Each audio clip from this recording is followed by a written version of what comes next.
Hello friends, 24 வகையான மூலிகை எல்லாம் சேர்த்து செஞ்ச ஹெர்பல் ஹேர் ஆயில் உங்களுக்கு யாருக்கும் வேணும்னா என்ன இந்த நம்பரில் காண்டாக்ட் பண்ணுங்கள். Hello friends, welcome back to my channel. இன்றைக்கி நம்ம ஆச்சி வெஜிடபிள் புலாவ் கிட்டோட ரிவ்யூ தாங்க பார்க்க போகிறோம். இதோட ரேட் வந்துட்டு 125 ரூபாய்.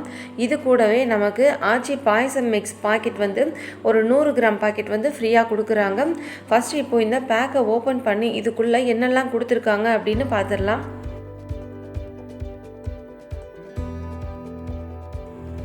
ஃபஸ்ட்டு பேக் 1ல் வந்து ஸ்பைசஸ் எல்லாம் கொடுத்துருக்காங்க. அதாவது பிரியாணி இலை, ஏலக்காய், பட்டை, கிராம்பு இது மாதிரி மசாலா ஐட்டம்ஸ் எல்லாம் இதுக்குள்ளே கொடுத்துருக்காங்க.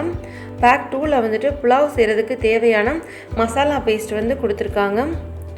மூணாவதாக 250 கிராம் அளவுக்கு பாஸ்மதி ரைஸ் வந்து இந்த பேக்கில் கொடுத்துருக்காங்க. அவ்வளோதாங்க. இப்போ நம்ம புலாவ் வந்து செய்ய ஆரம்பிக்கலாம். இந்த 3 பேக்கும் தான் இதுக்குள்ளே இருக்குது. இப்போ அடுத்ததாக இந்த புலாவ் செய்கிறதுக்கு நமக்கு ஒரு 50 கிராம் அளவுக்கு நெய்யும் 250 கிராம் அளவுக்கு வெஜிடபிள்ஸும் வேணுங்க. நான் இன்றைக்கி வந்துட்டு கேரட்டும் பச்சை பட்டாணியும் எடுத்திருக்கேன். நீங்கள் இது கூட பீன்ஸ், காலிஃப்ளவர், மஷ்ரூம் இது மாதிரி உங்களுக்கு விருப்பப்பட்ட மாதிரி மொத்தமாக ஒரு 250 கிராம் அளவுக்கு வெஜிடபிள்ஸ் இருக்கிற மாதிரி கட் பண்ணி எடுத்து வச்சுக்கோங்க. புலாவ் செய்ய ஆரம்பிக்கிறதுக்கு முன்னாடி இதை ஒரு பவுலில் மாற்றி இதை கொஞ்சம் தண்ணி ஊற்றி நல்லா கழுவி எடுத்து வச்சுக்கலாம். பாஸ்மதி அரிசியை ஒரு 2லேருந்து 3 வாட்டி நல்லா தண்ணி ஊற்றி கழுவிட்டு அது மூழ்கிற அளவுக்கு தண்ணி ஊற்றி ஊற வச்சுருங்க. இது ஒரு 10லேருந்து 15 நிமிஷம் மட்டும் கொஞ்சம் நேரம் ஊறிட்டு இருக்கட்டும்.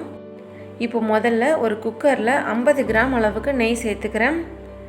50 கிராம்னா கொஞ்சம் பெரிய ஸ்பூனில் ஒரு 2 ஸ்பூன் ஊற்றிக்கோங்க. நெய் தான் சேர்க்கணும் அப்படின்னு கட்டாயம் இல்லைங்க. நீங்கள் எண்ணெய் கூட சேர்த்து செய்யலாம், இல்லைனா எண்ணெய் கொஞ்சம் நெய் கொஞ்சம் சேர்த்து கூட அந்த மாதிரி செஞ்சுக்கலாம். இப்போ நெய் சூடாயிருச்சு. இப்போ ஃபஸ்ட்டு பேக் 1ல் கொடுத்துருக்குற இந்த ஸ்பைசஸ் எல்லாத்தையும் இதில் சேர்த்துட்டு லைட்டாக இதை அப்படியே ஃப்ரை பண்ணி விட்டுக்கோங்க. இது எதுவும் கருகிடக்கூடாதுங்க. லைட்டாக ஒரு 2 செகண்டுக்கு வதக்கி விட்டுக்கோங்க. அடுத்ததாக நம்ம கட் பண்ணி எடுத்து வச்சுருக்கிற இந்த வெஜிடபிள்ஸ் எல்லாத்தையும் சேர்த்துக்கலாம். வெஜிடபிள்ஸ் சேர்த்து விட்டதுக்கப்புறமா ஒரு 5 நிமிஷத்துக்கு நல்லா வதக்கி விட்டுக்கோங்க.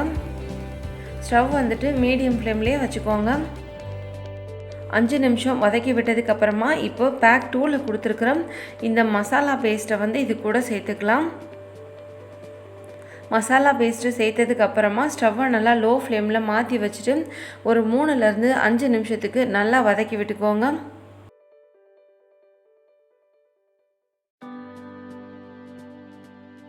அஞ்சு நிமிஷம் போல் இப்போ நல்லா வதங்கிருச்சுங்க.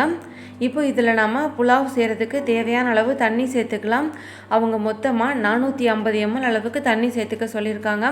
ஆனால் புலாவ் வந்துட்டு இன்னும் கொஞ்சம் உங்களுக்கு நல்லா டேஸ்ட்டாக வரணும் அப்படின்னு நினச்சிங்கன்னா இதில் பாதி அளவுக்கு தண்ணி சேர்த்துட்டு பாதி வந்துட்டு தேங்காய் பால் சேர்க்கலாம். இல்லைனா தேங்காய் பாலுக்கு பதிலாக நார்மலாக நம்ம காய்ச்சி வச்சுருக்கிற பசும்பால் கூட சேர்த்துக்கலாங்க. அப்படி செய்யும்போது டேஸ்ட்டு கொஞ்சம் இன்னும் நல்லாயிருக்கும். இப்போது 15 நிமிஷம் ஊற வச்சுருக்கிற இந்த பாஸ்மதி அரிசியை தண்ணி எதுவுமே இல்லாமல் நல்லா சுத்தமாக வடித்து எடுத்துகிட்டு இது கூட சேர்த்துக்கோங்க. பாஸ்மதி அரிசியை 10லேருந்து 15 நிமிஷம் மட்டும்தாங்க ஊற வைக்கணும். அதே மாதிரி தண்ணியை நல்லா சுத்தமாக வடித்து எடுத்துகிட்டு அதுக்கப்புறமா சேர்த்துக்கோங்க. ஏன்னா தண்ணி ரொம்ப இருந்தாலோ இல்லைன்னா இது ரொம்ப நேரம் ஊறி இருந்தாலோ உங்களுக்கு வந்து புலாவ் அப்புறம் குழஞ்சி போன மாதிரி ஆகிடும். இப்போ நாம் உப்பு கரெக்டாக இருக்கான்னு ஒரு வாட்டி செக் பண்ணி பார்த்துக்கோங்க. கடைசியாக வாசனைக்காக கொஞ்சம் கொத்தமல்லி தழை வந்து சேர்த்துக்கிறேன். உப்பு வந்துட்டு செக் பண்ணி பார்த்தேங்க. அந்த மசாலா பேஸ்ட்டில் அவங்க கொடுத்துருக்குற அந்த உப்பே வந்து கரெக்டாக இருக்குது. அதனால் நம்ம எக்ஸ்ட்ரா வந்து உப்பு எதுவுமே சேர்க்க தேவையில்லைங்க. நீங்கள் செக் பண்ணி பாருங்கள். உங்களுக்கு இன்னும் கொஞ்சம் உப்பு வேணும்னு நினச்சிங்கன்னா நீங்கள் கொஞ்சம் போட்டுக்கோங்க. ஆனால் எனக்கு இதுவே கரெக்டாக இருக்கிறதுனால நான் போட்டுக்கலாம். அப்புறம் வந்துட்டு அந்த 450 ml அளவுக்கு தண்ணியில் ஒரு 250 ml அளவுக்கு பசும்பால் இல்லைனா தேங்காய் பால் சேர்த்துக்கோங்க. 200 ml அளவுக்கு மட்டும் தண்ணி சேர்த்து செஞ்சிங்கன்னா புலாவ் வந்துட்டு ரொம்ப டேஸ்ட்டாகவும் இருக்கும், நல்லா ஒயிட்டாகவும் இருக்குங்க. இப்போது நம்ம குக்கரை க்ளோஸ் பண்ணி வெயிட் போட்டுடலாம். கரெக்டாக 3 விசில் வந்த உடனே குக்கரை ஆஃப் பண்ணி ஒரு 15 நிமிஷத்துக்கு அப்படியே வச்சுருங்க. அது அந்த ஹீட்லேயே இருக்கட்டும். இப்போது குக்கர் ஆஃப் பண்ணி ஒரு 15 நிமிஷம் ஆயிடுச்சு. குக்கரோட ப்ரெஷர்லாம் தானாக அடங்கினதுக்கப்புறமா குக்கரை ஓப்பன் பண்ணுங்கள். பாருங்கள் இப்போ புலாவ் வந்து சூப்பராக ரெடி ஆகிடுச்சுங்க. நல்லா ரைஸ் வந்துட்டு நல்லா குழையாமல் நல்லா உதிரி உதிரியாக வந்திருக்கு.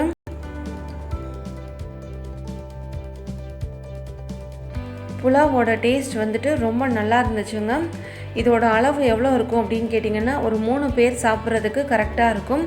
வெஜிடபிள்ஸ் மட்டும் நம்ம கட் பண்ணி எடுத்து வச்சுக்கிட்டோன்னா இந்த புலாவ் வந்துட்டு நம்ம ஒரு 10 நிமிஷத்தில் செஞ்சு முடிச்சிடலாம். நீங்கள் தாராளமாக வாங்கி ட்ரை பண்ணி பார்க்கலாங்க.